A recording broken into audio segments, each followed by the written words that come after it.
Manillas are a form of money, usually made of bronze or copper, which were used in West Africa. They were produced in large numbers in a wide range of designs, sizes, and weights. Originating before the colonial period, perhaps as the result of trade with the Portuguese Empire, manillas continued to serve as money and decorative objects until the late 1940s and are still used as decorative objects in some contexts.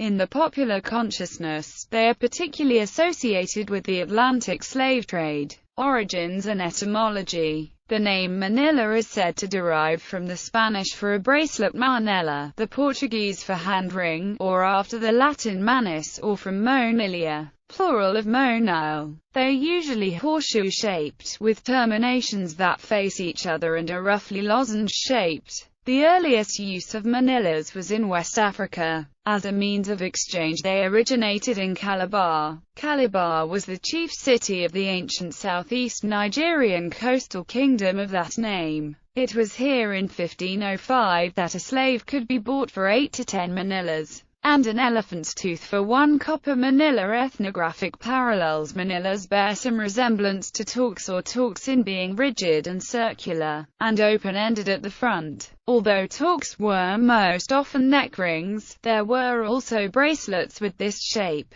Torques were made from gold or bronze, less often silver. We know from various sources, such as grave goods, that torques were worn by various European peoples from the Bronze Age, about 1000 BC, until about 300 AD, including the Galatians, various Germanic tribes, the Scythians and the Persians. Although some of the most elaborate specimens were uncovered at Phanagoria and Pereshchapina in the Pontic steppe, this type of necklace is still popularly associated with Celtic people, especially Britons, Gauls, Ligures and Iberians. Types. The Africans of each region had names for each variety of manilla, probably varying locally. They valued them differently, and were notoriously particular about the types they would accept. Manillas were partly differentiated and valued by the sound they made when struck. A report by the British consul of Fernando Po in 1856 lists 5 different patterns of manillas in use in Nigeria. The Anthony Manilla is good in all interior markets. The Congo Simgalo or bottle-necked is good only at Opungo market. The Onadu is best for Old Calabar, Igbo country between Bonny New Calabari and the Kingdom of Okrika. The Finneman Four-Finner is passable in Juju Town and Kwa Market, but is only half the worth of the Anthony, and the Cutter Anthony is valued by the people at Umbella. The proliferation of African names is probably due more to regional customs than actual manufacturing specialization.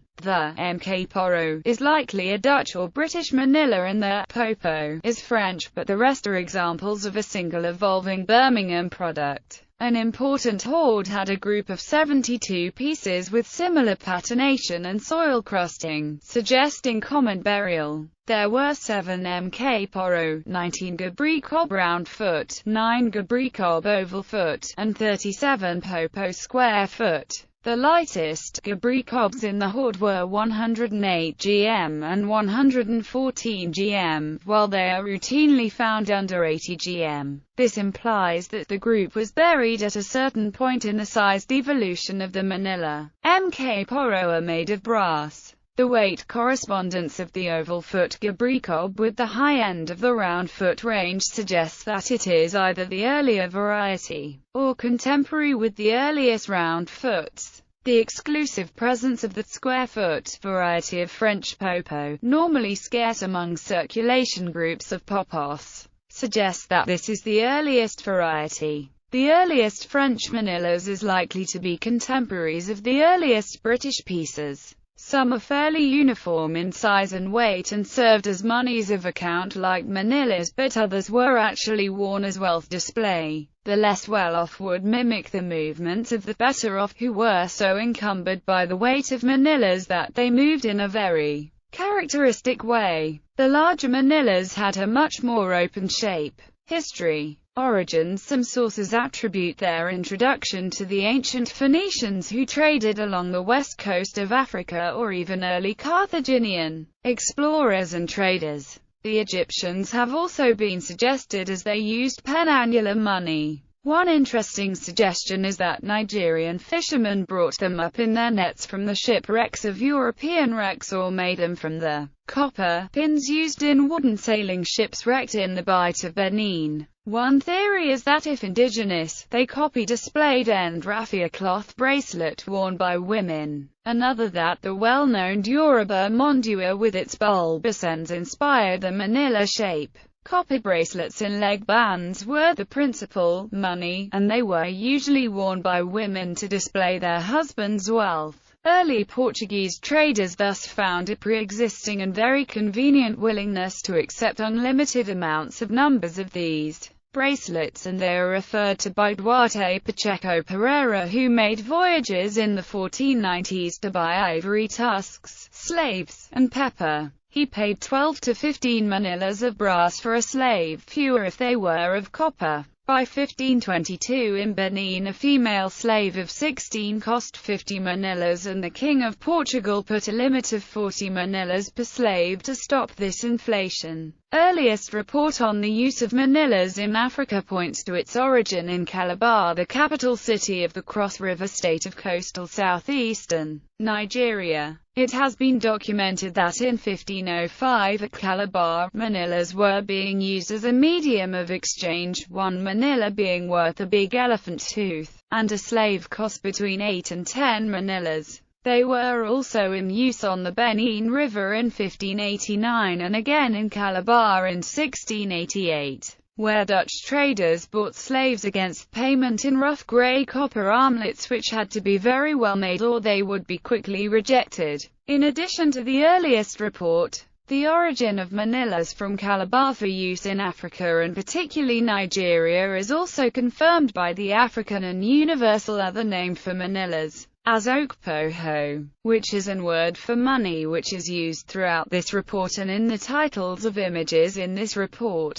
Role in the slave trade. Although gold was the primary and abiding merchandise sought by the Portuguese, by the early 16th century they were participating in the slave trade for bearers to carry manillas to Africa's interior, and gradually manillas became the principal money of this trade. The Portuguese were soon shouldered aside by the British, French, and Dutch, all of whom had labor-intensive plantations in the West Indies, and later by the Americans whose southern states were tied to a cotton economy. A typical voyage took manillas and utilitarian brass objects such as pans and basins to West Africa, then slaves to America, and cotton back to the mills of Europe. The price of a slave, expressed in manillas, varied considerably according to time, place, and the specific type of manilla offered. Production and designs. Copper was the red gold of Africa and had been both mined there and traded across the Sahara by Italian and Arab merchants. It is not known for certain what the Portuguese or the Dutch manillas looked like. From contemporary records, we know the earliest Portuguese were made in Antwerp for the monarch and possibly other places, and are about 240 mm long, about 13 mm gauge, weighing 600 grams in 1529, though by 1548 the dimensions and weight were reduced to about 250 grams minus 280 grams.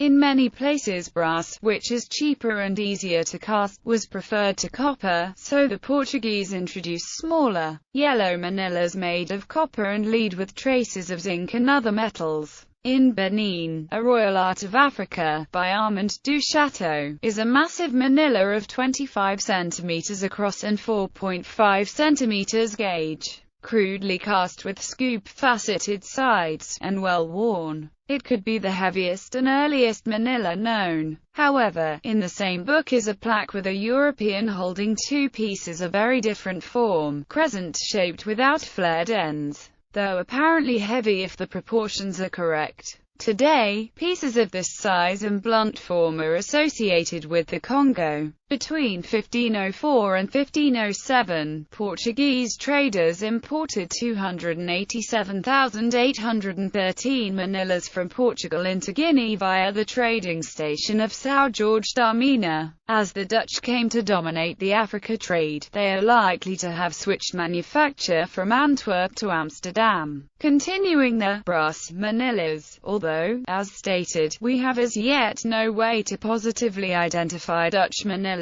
Trader and traveler accounts are both plentiful and specific as to names and relative values, but no drawings or detailed descriptions seem to have survived which could link these accounts to specific manilla types found today. The metals preferred were originally copper, then brass at about the end of the 15th century and finally bronze in about 1630. Early in the 18th century, Bristol, with companies such as R and W. King, and then Birmingham, became the most significant European brass manufacturing city. It is likely that most types of brass manillas were made there, including the middle period Gabri Cobonudu, whose weight apparently decreased over time, and the still lighter late period types such as oak poho and those salvaged from the Douro wreck of 1843. Among the late period types, specimen weights overlap type distinctions suggesting contemporary manufacture rather than a progression of types.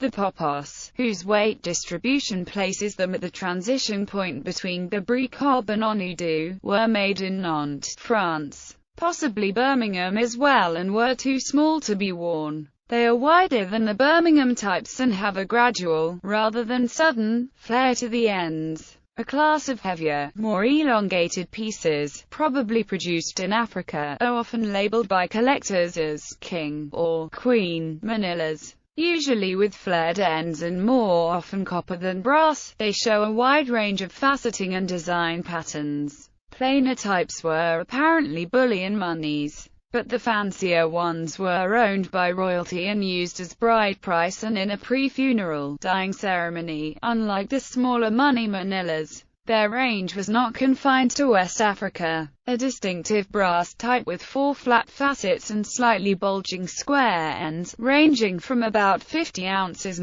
150 ounces, was produced by the Jonga of Zaire and called onganda, or ongles, phonetic French for English. Other types which are often called manillas include early twisted, heavy-gauge wire pieces of probable Calabar origin, and heavy, multi-coil copper pieces with bulging ends from Nigeria. Demise. The native currency proclamation of 1902 in Nigeria prohibited the import of manillas except with the permission of the High Commissioner. This was done to encourage the use of coined money. They were still in regular use however and constituted an administrative problem in the late 1940s. The Igbo tribe still used them prior to this, and at Wukaya a deep bowl of corn was considered equal to one large manilla, and a cup-shaped receptacle filled with salt was worth one small manilla. Although manillas were legal tender, they floated against British and French West African currencies, and the palm oil trading companies manipulated their value to advantage during the market season. The British undertook a major recall dubbed Operation Manilla in 1948 to replace them with British West African currency. The campaign was largely successful and over 32 million pieces were bought up and resold as scrap.